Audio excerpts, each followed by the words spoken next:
بسم الله الرحمن الرحيم الحمد لله ثم الصلاة والسلام على رسول الله خيار سو دhowaada waxaan halkan sii wadaynaa cashiradeenii maadada C++ programming language oo ah cashirkii labaad C++ iyo programming language meeshay ka dhacdo iyo waxaan cashirka hore uga soo hadalay C++ maxay tahay xagee ka imaatay C language ka horeysay C language xagee ka imaatay BCBL ka imaatay iyo meelo badan oo introduction ayaan soo qaadanay maanta marka waxaan rabnaa inaan halka ku qaadano programka ugu horeeyo ee C++ ay leedahay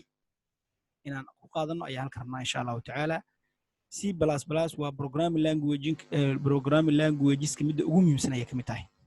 marka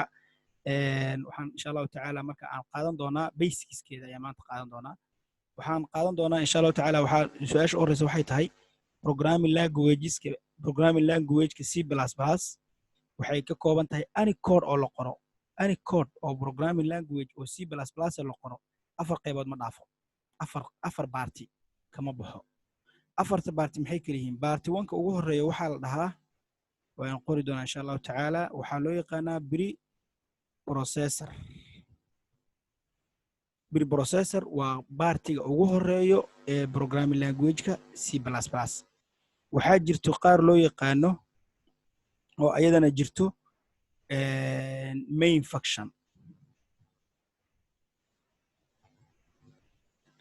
waxaa kaloo jirto ayadana kuwa la dhahayo statements preprocessor maxaa la dhahaa inaan sharaxnaan rabnaa programming language maxaa la dhahaa inaan macnaha middan ayadana maxaa la dhahaa inaan insha Allah taala aragnaan rabnaa everything mid kasta waan arki doonaa insha Allah taala waxa ugu horeeya marka waxaa jira global declaration kuwa la dhaho oo ah oo preprocessor kooda dhacaan marka anaga hadda global declaration ka hadda ma u baahnayn leeyahay maxaan ugu baahnayn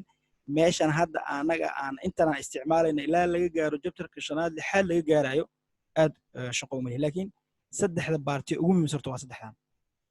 waxaa jira marka global declaration waxaa preprocessor main function statement ama statements marka waxa ama wuxuu noqon karaa hal statement ama wuxuu noqon karaa hal statement ama wuxuu noqon karaa laba statement ayuu noqon karaa okay marka waxa saasa baraakad loo geliyaa waxa la dhahaa ama hal statement ha noqdo ama laba statement midkuu rabo ha noqdo ayaa la dhahaa marka saddexdaas baarti ayaa inagu noogu muhiimsan oo aanan ka maarmi doonin markastoo qorayno aan wax qoraynaba aan ku qasbanaa inaan qorno ilaana waxa waaye qaar waxa waaye macnaheeda waa qaarna waa laga maarmaa qaarna ma laga maarmo okay maxay tahay marka preprocessor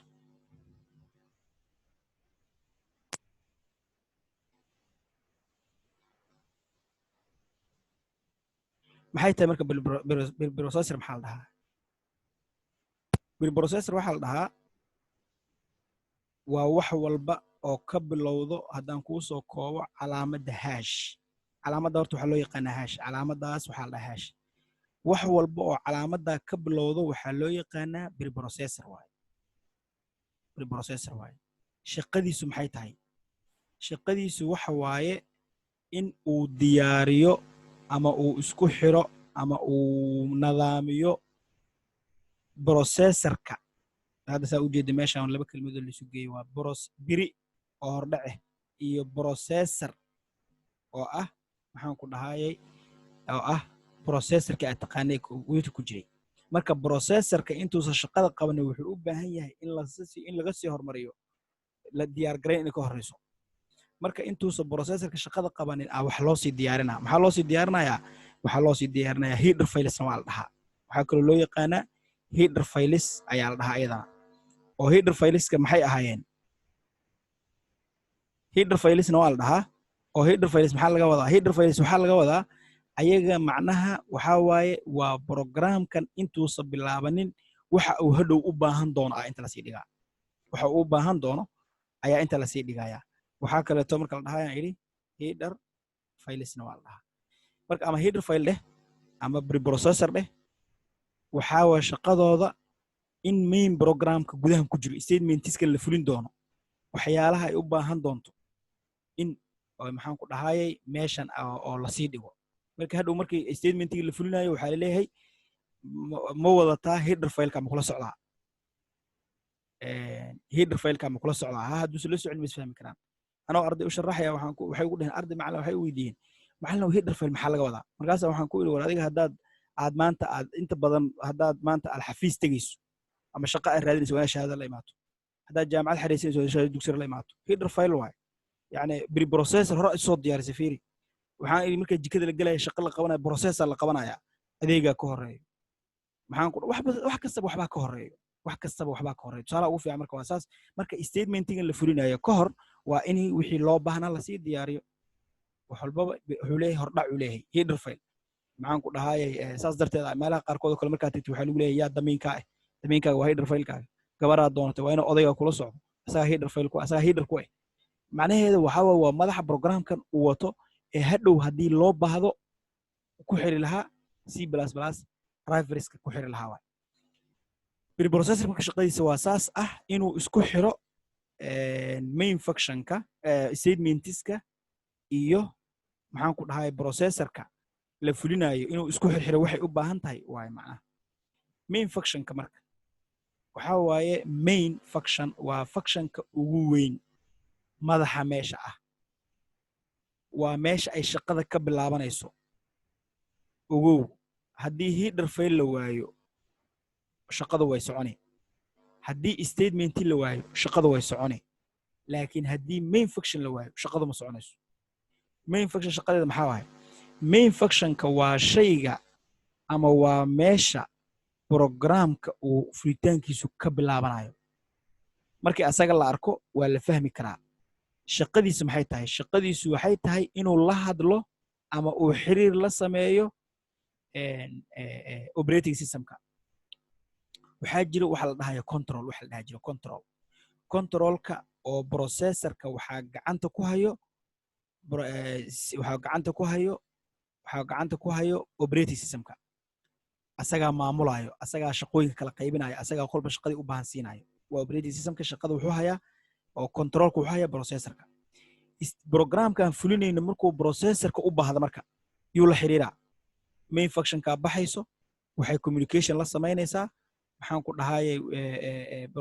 operating systemka waxay leedahay shaqaan rabnaa inaan qabanno inaan lagu soo wareejiyo processorka markaasaa controlka lagu soo wareejinaa markaasaa shaqada saas ku fulay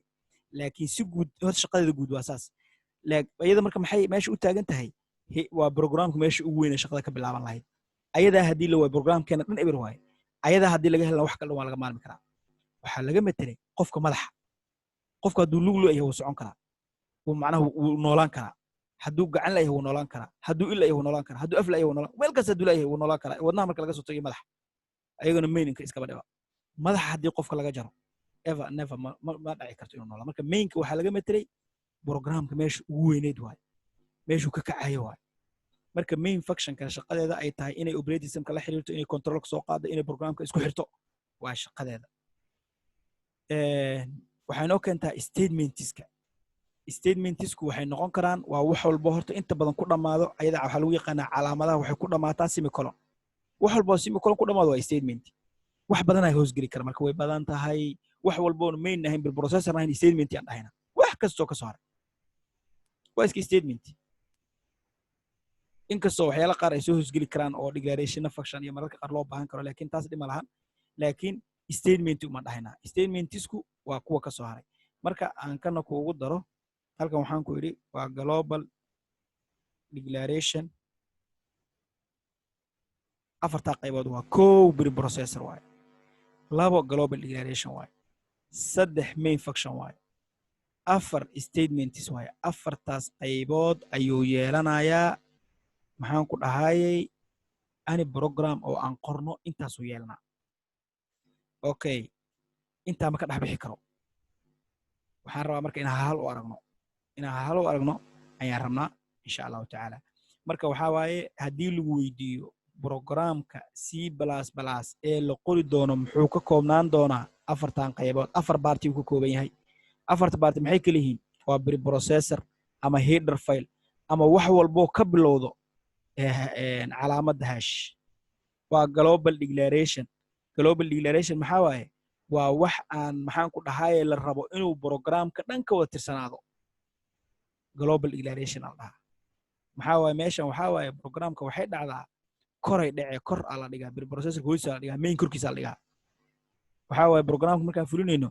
ayaa waxaa imaan doona variables aa imaan doonaan ama waxyaala aan hadhow rabno inuu programkeena caan ka noqdo oo meel kastaba laga yaqaano marka hadhow baan kala qaadi doonaa global declaration iyo local declaration iyo global variables iyo local variables oo kala qaadi doonaa way noo imaan doontaa insha allahu tacaala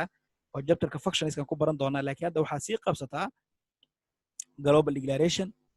ayaa la dhahaa halkaasaa dhacaan mainka korkiisa waa inay dhacaan global waxaa laga wadaa waa caam waa guud ahaan waa kor waaye macnaha waa this not local ma aha marka global ay dhacaan global macnaha waxay dhacaan main functionka korkiisa ay dhacaan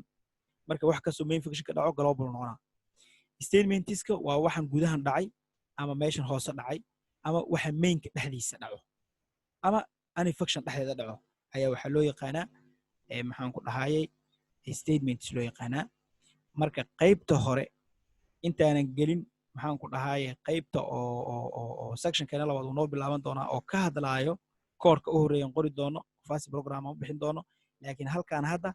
intaas horta saas u fahan C++ programkeeda meeqa section uu ka kooban yahay 4 section qaybta koowaad preprocessor la dhahaa ama header file la dhahaa global declaration aa jirto main function aa jirto statement aa jirto intaas unbuu noqon doonaa wax kastoo qori doona insha allahu tacaala iyo nuurintooda ayay noqon doonaa marka insha allahu tacaala qaybta kood halkaasaan ku ekeyn doonaa qaybta labaad intaana bilaabin iyo koorka u horeeyay والسلام عليكم ورحمة الله وبركاته